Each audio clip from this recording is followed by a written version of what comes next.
I work in our construction disputes and advisory group.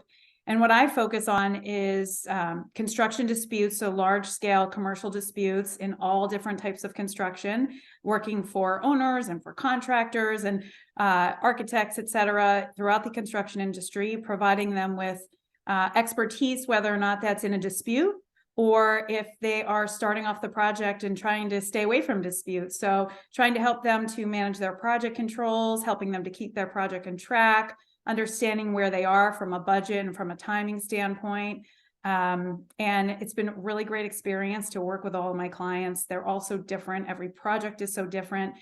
A lot of them, though, I see a lot of the same problems over and over again. And it's sometimes surprising that people aren't aware that these things come up or how to identify them. So I'm hoping that this presentation can kind of give people some things to look out for.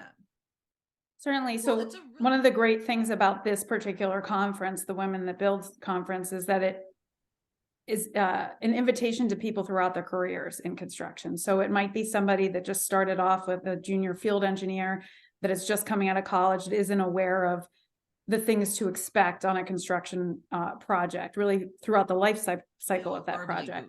It's interesting. One of the biggest words I'll say in terms of the contract terms is notice.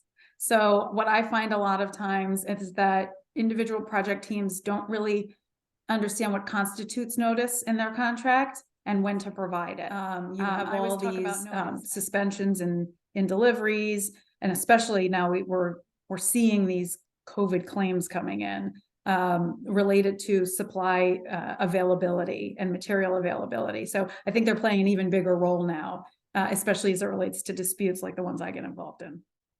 So three things. So I live in the world of documents, given that when it comes to disputes, I'm coming in after the fact. So I wasn't there during the project. I have to build the project, and my understanding of the project, especially if it's going to arbitration or into court, because if it wasn't documented and I don't have anything to base my opinion on, it didn't really happen.